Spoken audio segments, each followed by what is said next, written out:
Good afternoon everyone. This side अंसन गुरु जी, कैसे हैं आप लोग?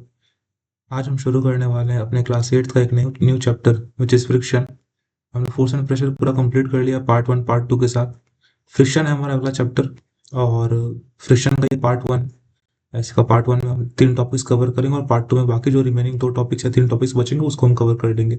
पार्ट 1 टॉपिक में हम बेसिकली फ्रिक्शन कवर करेंगे। फ्रिक्शन होता क्या है, फ्रिक्शन को क्या क्या अफेक्ट करती है चीज़ें, किस चीज़ से फ्रिक्शन बढ़ता है, किस चीज़ से फ्रिक्शन कम होता है, उन सब चीज़ों के बारे में बात करेंगे। और फ्रिक्शन के कितने टाइप्स है, उन चीज़ों के बारे में हम बेसिकली बात करेंगे। ठीक है। मैंने आप लोग को फोर्स वाले पार्ट में सबसे पहले पढ़ाया था फोर्स क्या होता है, एंड फोर्स में मैंने आप लोग को आपको बताया था किसी भी ऑब्जेक्ट के ऊपर अगर पुश या पुल होता है तो उसको हम फोर्स बोलते हैं। अगर वो ऑब्जेक्ट अपना मोशन चेंज करता है तो वो फोर्स होता है। एंड फोर्स चेंज होने की वजह से ऑब्जेक्ट का शेप, साइज या स्पीड भी चेंज हो सकता है, बेसिकली डायरेक्शन भी चेंज हो सकता है। ठीक है। फोर्स मैंने बताया था आपको दो प्रकार का होता है, contact and non contact forces. Contact forces के अंदर मैंने आपको बताया था force of friction. Force of friction मैंने आपको बताया था कि जो फोर्स फोर्स ऑफ मोशन को अपोज करे उसको फोर्स ऑफ फ्रिक्शन बोलते हैं। ठीक है। फोर्स ऑफ फ्रिक्शन हमारा एग्जांपल था नॉन कांटेक्ट फोर्स का। ठीक है। अब फोर्स ऑफ फ्रिक्शन हमारा एग्जांपल है नॉन कांटेक्ट फोर्स का, तो अगला चैप्टर हमारा फ्रिक्शन ही है, जिसको हमें एक वास्ट लेवल पे पढ़ना है, एक डिटेल में हमें पढ़ना है फ्रिक्शन को। ठीक है।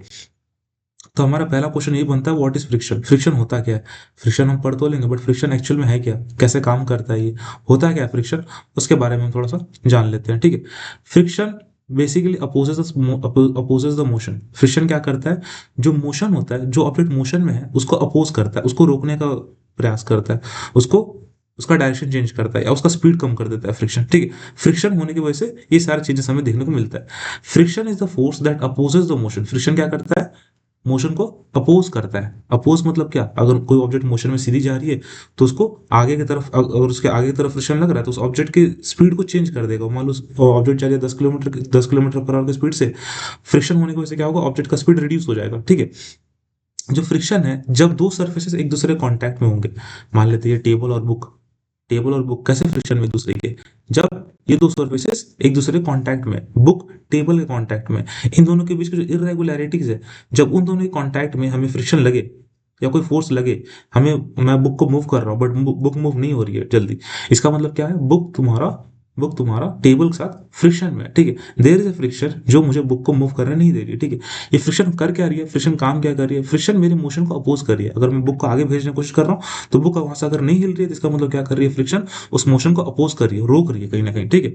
It always acts in opposite direction. ये जो मेन पॉइंटर्स मैंने लिखे, फ्रिक्शन हमेशा किस तरफ काम करेगा, अपोजिट डायरेक्शन में काम करता है फ्रिक्शन हमेशा। ठीक है। ये पॉइंट आप याद रहेगा, friction always act in opposite direction of motion. Motion का जो डायरेक्शन होगा, अगर मोशन स्ट्रेट है तो फ्रिक्शन पीछे की तरफ लगेगा, अगर फ्रिक्शन लेफ्ट है या मान लीजिए फ्रिक्शन सीधा लग रहा है, सॉरी, अगर मोशन सीधा लग रहा है तो फ्रिक्शन उसके अपोजिट डायरेक्शन में लगेगा। ठीक है। तो जिस तरफ आपका डायरेक्शन ऑफ मोशन होगा उसके अपोजिट में आपका फ्रिक्शन लगेगा। ठीक है। जहाँ पे एग्जांपल लिखा है, when you slide a book, जब आप एक टेबल के ऊपर बुक स्लाइड करने की कोशिश करते हैं तो वो कुछ समय बाद जाके रुक जाता है। क्यों रुक जाता है, क्योंकि फ्रिक्शन क्या कर रही है, फ्रिक्शन क्या कर रही है, उस बुक को वहां पे रोक दे रही है। और ये फ्रिक्शन लगी कहाँ, ये फ्रिक्शन तुम्हारी लगी बुक और टेबल के बीच में। उन दोनों के बीच की जो इरेगुलरिटीज है, उन इरेगुलरिटीज में फ्रिक्शन लगी, जिसकी वजह से बुक जो है हमारा रुक जाता है। ठीक है। तो फ्रिक्शन आप लोग क्लियर हुआ, फ्रिक्शन क्या होता है? फ्रिक्शन बेसिकली क्या होता है, friction friction is the oppose of motion. ठीक है। मतलब कोई अगर ऑब्जेक्ट मोशन में जा रही है, किसी भी डायरेक्शन में जा रही है, तो उसके मोशन को अपोज करने की चीज को, या जो चीज उसके मोशन को अपोज करे, ठीक है, या जो चीज उसके मोशन को रोके, उस चीज को हम बेसिकली फ्रिक्शन बोलते हैं। ठीक है। It always acts in opposite direction. याद रख लीजिएगा, फ्रिक्शन हमेशा किस तरफ लगता है, डायरेक्शन ऑफ मोशन के अपोजिट लगता है। ठीक है। अगर ऑब्जेक्ट सीधी जा रही है तो उसके अपोजिट में क्या लगेगा, फ्रिक्शन लगेगा, फ्रिक्शनल फोर्स लगेगा। ठीक है। अब फ्रिक्शनल फोर्स कैसे भी लग सकता है, फ्लूइड से भी लग सकता है, हम इसमें पढ़ेंगे फ्लूइड फ्रिक्शन क्या होता है। ठीक है। हवा या गैसेस से कैसे हवा हवा से या तुम्हारा वाटर से कैसे फ्रिक्शन लगता है। ठीक है। अलग अलग चीजें हैं, बहुत बहुत सारी चीजें हमें डील करनी चैप्टर में, धीरे धीरे बढ़ेंगे। ठीक है। अभी जो फ्रिक्शन जो फोर्स होता है, जो फ्रिक्शनल फोर्स होता है, जो फ्रिक्शन लगता है, ये एक्ट कैसे करता है, काम कैसे करता है। ठीक है। फ्रिक्शन काम कैसे करता है, देखिए, friction always works against the direction in which the force is applied. मतलब जिस डायरेक्शन में आप फोर्स अप्लाई करेंगे, फ्रिक्शन हमेशा उसके अगेंस्ट या फिर उसके अपोजिट लगेगा। ठीक है। जब हम बुक को राइट पुश करने की कोशिश करते हैं तो जो फ्रिक्शनल फोर्स क्या करता है, उस बुक को लेफ्ट की तरफ धक्का देता है। ठीक है। मतलब अगर मैं राइट बुक को धक्का दे रहा हूँ तो फ्रिक्शनल फोर्स क्या करेगी, उसको लेफ्ट की तरफ धक्का देगी। ठीक है। या फिर अगर मैं बुक को पुल करूंगा पुल करूंगा लेफ्ट की तरफ तो वो राइट की तरफ मूव करेगी फ्रिक्शन फोर्स के द्वारा, ठीक है। फ्रिक्शन क्या करता है, फ्रिक्शन हमेशा क्या करता है, ऑब्जेक्ट के अपोजिट डायरेक्शन में लगता है। अब बस इतना याद रख लीजिएगा, ठीक है। और फ्रिक्शन जो होता है वो दो सर्फेसेस जब टच करते हैं तभी लगता है, ठीक है। अगर दो सर्फेस एक दूसरे कॉन्टैक्ट में नहीं है तो फ्रिक्शन नहीं लगेगा, ठीक है। फ्रिक्शन उसमें भी लगता है जब दो दो सर्फेस एक दूसरे कॉन्टैक्ट में नहीं है तभी फ्रिक्शन लगता है, बट फ्लूइड फ्रिक्शन वाला केस हो जाता है, वो अलग चीज है। बट अभी फिलहाल के लिए आप इतना जानिए कि फ्रिक्शन तभी लगेगा जब दो दो ऑब्जेक्ट्स एक दूसरे कॉन्टैक्ट में, इसलिए मैंने आपको बताया था friction is a type of non contact force. Clear है आपको यहाँ पे? Friction is produced at the point where two surfaces touch. जब दो सर्फेस टच करेंगे दूसरे को, एक दूसरे से टच करेंगे, जैसे मान लीजिए बुक यहाँ पे क्या कर रहा है, टेबल पे टच कर रहा है, तो फ्रिक्शन किस तरफ लग रहा है, अगर मैं इसको आई की तरफ धक्का दे रहा हूं तो फ्रिक्शन क्या करे, इसके पीछे, इसको पीछे की तरफ धक्का दे रही है, ठीक है। अगर ये बुक, अगर हम बुक को पीछे की तरफ खींच रहा हूं तो फ्रिक्शन किस तरफ लग रही है, फ्रिक्शन आगे की तरफ लग रही है, ठीक है। तो ये चीज क्लियर रखिए, अगर जिस डायरेक्शन में मैं किसी ऑब्जेक्ट को मूव करूंगा या जिस डायरेक्शन जो मेरा डायरेक्शन ऑफ मोशन होगा, फ्रिक्शन हमेशा उसके अपोजिट लगेगा, ठीक है। ये चीज बहुत इंपॉर्टेंट है और आप क्लियर रखिएगा इस चीज को, ठीक है। अब एनसीईआरटी में जब आप देखेंगे तो आपको एक येलो बॉक्स के अंदर स्प्रिंग बैलेंस के बारे में लिखा हुआ दिख जाएगा। स्प्रिंग बैलेंस होता है क्या बेसिकली, स्प्रिंग बैलेंस एक डिवाइस है जो तुम्हारा मेजर करता है किसी भी ऑब्जेक्ट के ऊपर फोर्स कितना लग रहा है, ठीक है। अगर कोई ऑब्जेक्ट है, कितने फोर्स से वो नीचे गिर रही है, कितना कितना फोर्स लग रहा है उस ऑब्जेक्ट का, उस ऑब्जेक्ट का फोर्स जो है वो हमें कैलकुलेट करके देता है स्प्रिंग बैलेंस, ठीक है। स्प्रिंग बैलेंस में कॉइल्ड स्प्रिंग होता है, देख सकते हैं आप जहां से बच्चा जो होल्ड किया हुआ है, यहाँ पे कॉइल्ड स्प्रिंग होता है, ठीक है। एक कॉइल्ड स्प्रिंग होता है जो स्ट्रेच होता है, ठीक है। कॉइल्ड स्प्रिंग होता है जो स्ट्रेच करता है। स्ट्रेच करने के बाद ये हमें क्या देता है, जो ये रीडिंग है, स्ट्रेच होते हैं, यहाँ पे एक रीडिंग है, नंबर वैल्यूज लिखिए, न्यूमेरिकल वैल्यूज लिखिए।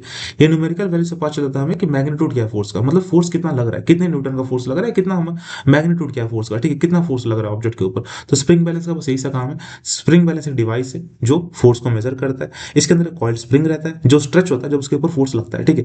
और जो फोर्स लगता है उसको एक रीडर, एक यहाँ पे रीडर लगा रहा है बीच में, ऑरेंज कलर का ये रीडर है, यहाँ पे रीडर क्या करता है, हमें फोर्स का मैग्नीट्यूड दे देता है, ठीक है, कि फोर्स लगा कितना है, ठीक है। आप इस चीज को अपने कॉपी में नोट भी कर सकते हैं, अगर आप लोग को क्लास वर्क कॉपी में या कहीं भी नोट्स बनाने, तो आप इन सब चीजों को डायरेक्ट नोट कर सकते हैं। मैंने एनसीईआरटी के लाइन बाय लाइन नोट्स यहाँ पे डाल दिया, आपको एनसीईआरटी पढ़ने की जरूरत नहीं पड़ेगी अगर आपने एक बार ये लेक्चर देख लिया पूरा तो, ठीक है। अब एक इंपॉर्टेंट क्वेश्चन आता है, जो भी ऑब्जेक्ट होता है, कोई भी ऑब्जेक्ट होता है, वो धीरे धीरे ग्रेजुअल जब उसके ऊपर मोशन हम लगाते हैं तो मोशन लगाने के बाद कुछ समय बाद वो स्टॉप क्यों जाता है, रुक क्यों जाता है। फ्रिक्शनल फोर्स ऐसा क्या करता है कि ऑब्जेक्ट रुक जाता है। तो आप बस इतना याद रखिए कि फ्रिक्शन जो है ऑब्जेक्ट की स्पीड को स्लो डाउन कर देता है, क्योंकि नॉर्मल सा बात है, अगर मैं डायरेक्शन ऑफ मोशन मेरा सीधा है और फ्रिक्शनल फोर्स उसका अपोजिट लग रहा है तो उसके फोर्स को रिड्यूस करेगा।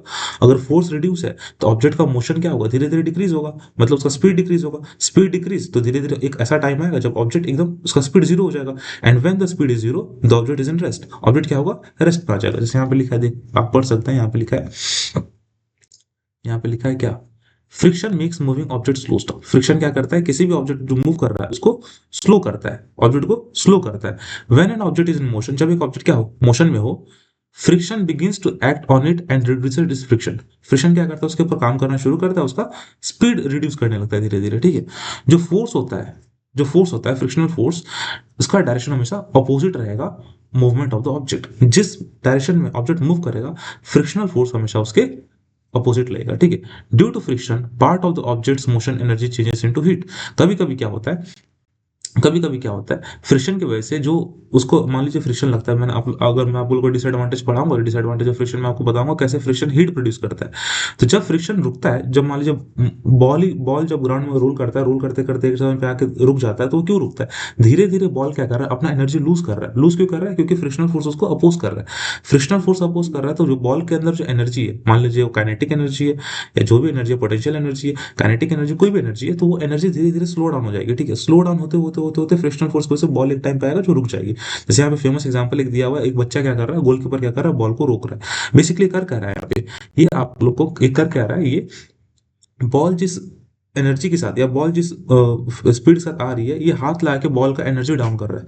पहली बात तो एनर्जी डाउन कर रहा है, या फिर आप बोल सकते हैं कि ये अपोजिट में फोर्स लगा रहा है बॉल को रोकने के लिए। तो बॉल का जितना भी मोशन में, बॉल जिस मोशन से आ रहा था, जितने भी फोर्स से आ रहा था, जितने भी तुम्हारे एनर्जी से आ रहा था, उस एनर्जी को स्लो डाउन कर रहा है, स्लो डाउन कर रहा है। अगर ये एनर्जी को स्लो डाउन कर रहा है तो धीरे धीरे ऑब्जेक्ट क्या कर रहा है, रेस्ट में ला रहा है। मतलब गोलकीपर क्या करता है, बॉल को रेस्ट में ले आता है, मतलब बॉल का क्या कर रहा है, बॉल का फ्रिक्शन रिड्यूस करके एकदम जीरो कर दे रहा है, ठीक है। If the friction continues to act, अगर फ्रिक्शन लगते रहेगा तो क्या होगा, if the friction continues to act the object eventually comes to rest. Object क्या होगा, रेस्ट पर आ जाएगा, मतलब ऑब्जेक्ट एकदम रुक के क्या हो जाएगा, स्पीड एकदम जीरो हो जाएगा एंड ऑब्जेक्ट हमारा रुक जाएगा। जब फ्रिक्शन क्या होगा, कंटिन्यूअसली लगता रहेगा। तो अब जो फ्रिक्शन है, क्या फ्रिक्शन फैक्टर्स पे कुछ फैक्टर्स है फ्रिक्शन के, मतलब किन किन फैक्टर्स पे फ्रिक्शन डिपेंड करता है, कुछ फ्रिक्शन के फैक्टर्स तो होंगे जो फ्रिक्शन को अफेक्ट करते होंगे। तो दो फैक्टर्स है जो फ्रिक्शन को अफेक्ट करते हैं। पहला है सरफेस का स्मूथनेस, जितना स्मूथ सरफेस होगा उतना कम फ्रिक्शन लगेगा। ये दोनों इन्वर्सली प्रोपोर्शनल होते हैं, आप याद रखिए, जितना ज्यादा स्मूथनेस उतना कम फ्रिक्शन, जितना ज्यादा रफनेस उतना ज्यादा फ्रिक्शन, ठीक है। क्योंकि आप लोग को पता है अगर ज्यादा रफ सरफेस रहेगा तो इरेगुलरिटी ज्यादा रहेंगे, तो इंटरलॉकिंग ज्यादा होगा, ऑब्जेक्ट्स के बीच में इंटरलॉकिंग ज्यादा होगा उनके सर्फेसेस के बीच में। अगर इंटरलॉकिंग ज्यादा है, अगर मान लीजिए इंटरलॉकिंग है, अगर इंटरलॉकिंग ज्यादा है तो ऑब्जेक्ट क्या करेगी, ज्यादा ऑब्जेक्ट क्या करेगी, ज्यादा इंटरलॉक होगी तो फ्रिक्शन वहां पे ज्यादा प्रोड्यूस होगा। अगर ऑब्जेक्ट स्मूथ है, अगर स्मूथ ऑब्जेक्ट है तो वहां पे इंटरलॉकिंग ज्यादा नहीं होगी एंड ऑब्जेक्ट इजीली क्या करेगा, वहां पे मूव कर सकता है, ठीक है। तो सरफेस का स्मूथनेस एक फैक्टर है जो डिसाइड करता है फ्रिक्शन कितनी लगेगी, ठीक है। ये आप बात याद रखिएगा। Rough surfaces create more friction, साफ साफ लिखा गया। जो रफ सर्फेस है क्या क्रिएट करता है, ज्यादा फ्रिक्शन क्रिएट करता है then smooth surface less friction create करता है। यहाँ पे डायग्राम में आप देख सकते हैं कैसे एक बॉल है जो स्मूथ सर्फेस पे जब जा रहा है तो वो बहुत कम फ्रिक्शन लग रहा है उसको जाने के लिए, बट वहीं अगर एक रफ सरफेस के ऊपर इसी ऑब्जेक्ट को मैं रख दूं और उसको मूव कराऊं तो हो सकता है ये इतनी इजीली इतनी स्मूथली मूव ना करे। क्यों? क्योंकि रफ सरफेस पे क्या हुआ तुम्हारा, रफ सरफेस पे स्मूथनेस सॉरी रफ सरफेस पे फ्रिक्शन ज्यादा लेगी as compare to smooth surface पे फ्रिक्शन कम लेगी, ठीक है। दूसरा है मटेरियल के टाइप के ऊपर, मटेरियल का टाइप भी ये डिसाइड करता है कि फ्रिक्शन कम होगा या ज्यादा होगा। जैसे एग्जांपल मैं दूं रबर एंड दूसरा एग्जांपल दूं मैं स्टील या वुड, ठीक है। आप लोग को पता होगा रबर जो है उसका उसका जो स्ट्रक्चर है, उसका जो कॉम्पोजिशन है रबर का ऐसा है कि वो कहीं भी अगर उसको आप फेंकते हैं तो वो कहीं ना कहीं जाकर रुक जाती है, तुरंत जल्दी ग्राउंड से वो अटैच हो जाती है। क्यों? क्योंकि उसका जो मटेरियल ऐसा चीज से बना है वो कि क्या करेगी, वो धीरे धीरे जाके फ्रिक्शन को इंक्रीज कर ही देगी, ठीक है। बट जो स्टील है, वुड है, शाइनी सर्फेसेस है, शाइनी है तो इसमें इरेगुलरिटीज भी कम होंगी एंड इरेगुलरिटीज कम है तो क्या करेगी, ये धीरे धीरे फ्रिक्शन इसमें कहीं ना कहीं कम लगेगा एज कम्पेयर टू रबर, ठीक है। रबर के अंदर फ्रिक्शन ज्यादा लगता है बट जो मटेरियल्स लाइक जो स्टील या वुड है उसके अंदर फ्रिक्शन कम लगता है। क्यों? क्योंकि कहीं ना कहीं स्मूथ है। स्मूथ होने के बावजूद ये क्या है, तुम्हारे रबर क्या करता है, जल्दी इंटरलॉकिंग कर लेता है एज कम्पेयर टू ये सारे मटेरियल्स, ठीक है।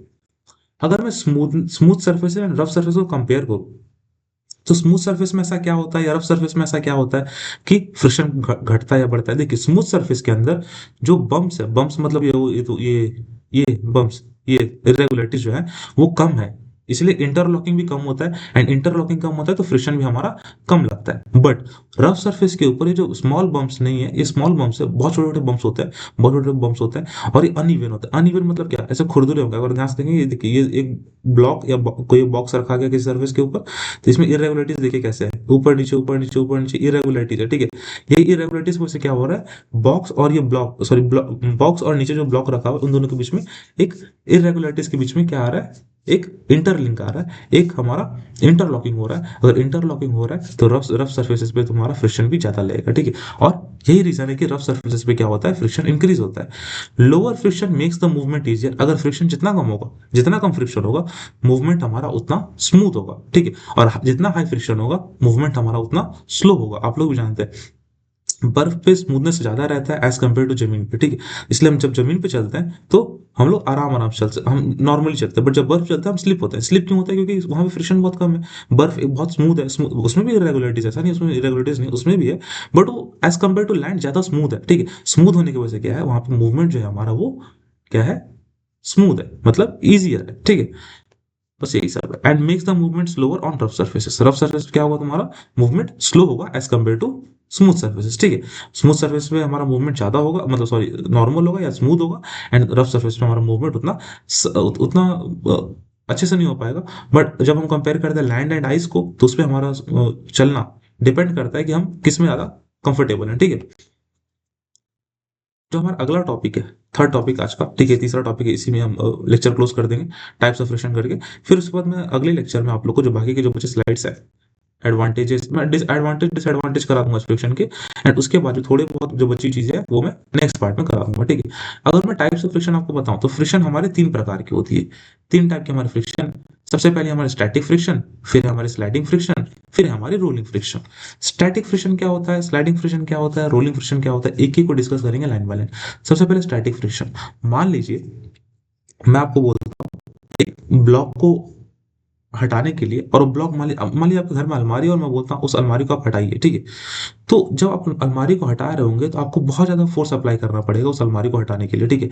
एक्चुअल में मूव तो करेगी बट उसके लिए आपको फोर्स ज़्यादा अप्लाई करना पड़ेगा। सेकेंड केस में मान लीजिए एक कुछ ऑब्जेक्ट पहले से मूव कर रहे हैं।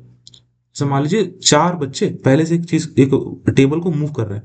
आपको क्या करना है, आपको फोर्स अप्लाई करके उस ऑब्जेक्ट को और थोड़ा स्पीड में मूव कराना है। तो जब आप फोर्स अप्लाई करेंगे तो फोर्स कम होगा एज कम्पेयर टू जब अलमारी को मूव कर रहे थे, ठीक है। इस समय क्या होगा, फोर्स आपका कम होगा क्योंकि ऑब्जेक्ट ऑलरेडी मूविंग में है। अगर मैं अगर मैं आपको बोलूं अगर मैं आपको बोलूं कि इस बार आप क्या कीजिए, आप जो अब टेबल मूव कर रहे हैं उस टेबल के नीचे पहिए लगे हैं, ठीक है, चार पहिए लगे हैं। तो अब जो आपको मूव कराने में जो दिक्कत होगी वो बहुत कम होगी। क्यों? क्योंकि इस बार आपको फोर्स भी बहुत कम लगेगा। ऐसा क्यों हुआ? क्यों स्टैटिक फ्रिक्शन में हमारा फोर्स बहुत ज्यादा लगता है, क्यों स्लाइडिंग फ्रिक्शन में हमारा फोर्स कम लगता है, एंड क्यों रोलिंग फ्रिक्शन में एकदम कम फोर्स लगता है? क्या रीजन है इसके पीछे? इसके पीछे क्या रीजन है, वन बाय वन करके हम डिस्कस करते हैं, ठीक है। स्टैटिक फ्रिक्शन होता क्या है? Friction that acts on an object before it start moving. जब एक ऑब्जेक्ट मूव करना शुरू ही करता है, ठीक है। अब मान लीजिए ऑब्जेक्ट ऑलरेडी रेस्ट पे, एंड रेस्ट पे होने का उसको ऑब्जेक्ट को मूव कराना शुरू करना है। जब ऑब्जेक्ट मूव करना बस शुरू ही करता है, या मान लीजिए पहले से रेस्ट पे है, रेस्ट से हम लोग को उसको मूवमेंट में लाना है, तब जो हम फोर्स लगाते हैं वो एज कम्पेयर टू बाकी सब फ्रिक्शंस के ज्यादा लगाते हैं, ठीक है। स्लाइडिंग फ्रिक्शन में क्या होता है, ऑब्जेक्ट ऑलरेडी एक ऑब्जेक्ट के ऊपर स्लाइड कर रहा होता है, हमें बस फोर्स लगा स्पीड तेज करना होता है, ठीक है। तो friction acts when to surfaces slide over each other. जब दो सरफेस एक दूसरे के ऊपर स्लाइड कर रहे हो, जैसे मान लीजिए बुक स्लाइड कर रहा है टेबल के ऊपर और मैं बस थोड़ा सा और फोर्स लगा के बुक का स्पीड बढ़ा दूंगा, ठीक है। तो ये था स्लाइडिंग फ्रिक्शन। रोलिंग फ्रिक्शन क्या होता है, जब एक ऑब्जेक्ट दूसरे ऑब्जेक्ट के सरफेस के ऊपर क्या करे, रोल करे इंस्टेड ऑफ स्लाइडिंग, स्लाइडिंग ना करके रोल करे। जैसे आप यहाँ देख सकते हैं, हम जो लगेज कैरी करते हैं इसके नीचे चार पहिए लगे रहते हैं, तो हम इसको कैरी करना हमारे लिए ईजी होता है क्योंकि रोलिंग फ्रिक्शन यहाँ पे होता है, ठीक है। बट इसी की जगह जो बिना पहिए वाले लगेज होते हैं उनको कैरी करना थोड़ा मुश्किल होता है। क्यों? क्योंकि वहां पे ये रोलर्स नहीं है, ये छोटे छोटे पहिए नहीं लगे हैं, तो पहिए नहीं लगने की वजह से हमें फोर्स ज्यादा लगाना पड़ता है। ज्यादा फोर्स लगेगा तो हम ज्यादा थकेंगे, ठीक है। यही रीजन है कि यहाँ पे पहिए के नीचे ऐसे रोलर्स लगे रहते हैं, ठीक है। अब ये स्टैटिक फ्रिक्शन स्लाइडिंग फ्रिक्शन से ज्यादा क्यों लगता है, स्लाइडिंग फ्रिक्शन रोलिंग फ्रिक्शन ज्यादा क्यों लगता है, ये चीज पहले मैं आपके साथ डिस्कस कर लेता हूं, फिर उसके बाद मैं आपको एडवांटेज डिसएडवांटेज करा दूंगा, ठीक है। ये देख लीजिए, अ, ये देख लीजिए, why sliding friction is slower then static friction. ये क्वेश्चन पूछा भी जाता है, बहुत फेमस क्वेश्चन है, क्वेश्चन आपको पूछा भी जाता है। देखिए ध्यान से पढ़िएगा।